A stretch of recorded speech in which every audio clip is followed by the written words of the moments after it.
Omnath sir నా పేరు. పవన్ కళ్యాణ్ గారు ఉన్నారు కదండి, రీసెంట్గా కేసీఆర్ కూతురు కవిత గారు ఒక మాట అన్నారు. లైక్ ఎలా అంటే డిప్యూటీ సీఎం లక్కీగా అయిపోయాడు పవన్ కళ్యాణ్, సీరియస్ పొలిటీషియన్ కాదు పవన్ కళ్యాణ్ అని కామెంట్ అన్నారు కవిత గారు.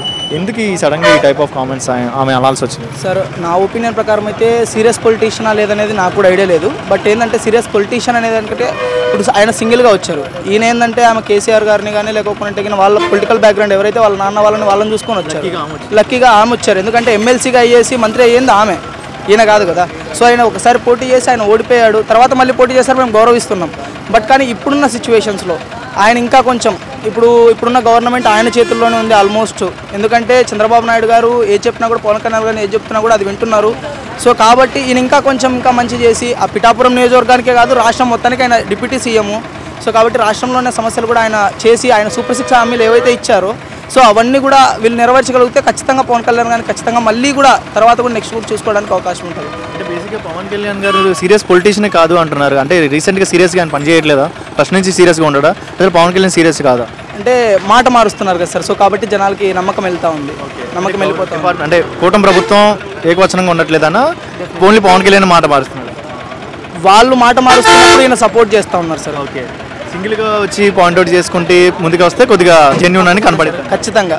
కవిత గారు చెప్పిన మాట మీద నీ అభిప్రాయం ఏంటి? ఎలా అనడం కరెక్ట్ అంటారా? అవుట్ ఆఫ్ స్టేట్ కదా ఆమె, వేరే స్టేట్ ఆమె, ఇక్కడికి వచ్చి మాట అనడం అయితే తప్పు సార్. ఎవరైనా కానీ, అప్పుడు ఆమెనా కానీ ఎవరైనా కూడా ఆ మాట అనడం తప్పు. ఎందుకంటే ఆయన సింగిల్గా వచ్చి పోటీ చేసి 21 మంది ఎమ్మెల్యేలు గెలిపించుకోవడం సామాన్య విషయం కాదు. అది ఏ తప్పు జరిగిందో ఏది జరిగిందో అనేది ఎవరు చూడలేదు. బట్ కానీ చాలా బాగా ఆయన పోటీ చేశాడు. 100% ఓట్ షేర్తో ఆయన గెలుచుకున్నాడు. ఎన్ని సీట్లు అయితే ఆయన కేటాయించారు కూటమి ప్రభుత్వంలో అన్ని సీట్లు ఆయన గెలుచుకున్నారు కదా. సో ఆ మాట అనడం కరెక్ట్ కాదు నా ఒపీనియన్లో. కవిత గారి మాటలు మీరైతే యాక్సెప్ట్ చేయట్లేదు తప్పకుండా. నెక్స్ట్ ఇంకో టాపిక్ వచ్చేసరికి పవన్ కళ్యాణ్ గారి వైఫ్ రీసెంట్గా తిరుపతి వెళ్ళడం చూసాం మనం. ఆ తిరుపతిలో కూడా ఆమె మొక్కు తీసుకొని వాళ్ళ బాబుకి ఫైర్ యాక్సిడెంట్ జరగడం వల్ల కొద్దిగా మొక్కు తీసుకొని అన్నదాన కార్యక్రమాలు చేసుకొని ఫినిష్ చేసుకొని రావడం జరిగింది. అది కూడా ఒక టాపిక్ పరంగా, ఒక లైన్ పరంగా ఒక సిగ్నేచర్ పెట్టుకొని వెళ్ళడం చూసాం డిక్లరేషన్ ఫామ్లో. ఖచ్చితంగా ఆమె వరకు అయితే ఆమె క్రిస్టియన్, కానీ సనాతన ధర్మం పైన ఆమెకున్న నమ్మకంతో డిక్లరేషన్ ఫామ్ మీద సైన్ చేసి సో ఆమె వెళ్ళారు. ఆమె అదే కాకుండా వెంకటేశ్వర స్వామి మీద భక్తితో వెళ్ళారు. తలనీలా అర్పించడం అనేది క్రిస్టియన్ పద్ధతిలో ఎవరి దగ్గర ఉండకపోవచ్చు మ్యాక్సిమం.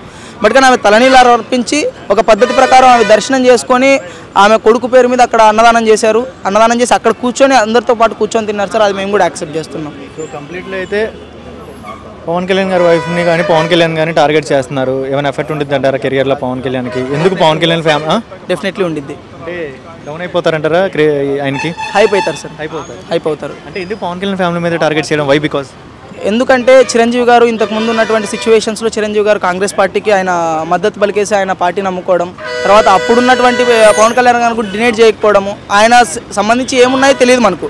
బట్ కానీ మేము కూడా ప్రజారాజ్యం పార్టీలో ఇంతకుముందు ఉన్నాము, ఇప్పుడు ప్రజెంట్ వైసీపీలో ఉన్నాం సార్. బట్ కానీ వైసీపీ ప్రభుత్వం అయినా కూడా బట్ సపోర్ట్ చేస్తాం సార్. ఎంతవరకు అంటే వాళ్ళు కరెక్ట్ చేస్తున్నప్పుడు మేము ఖచ్చితంగా సపోర్ట్ చేస్తాం.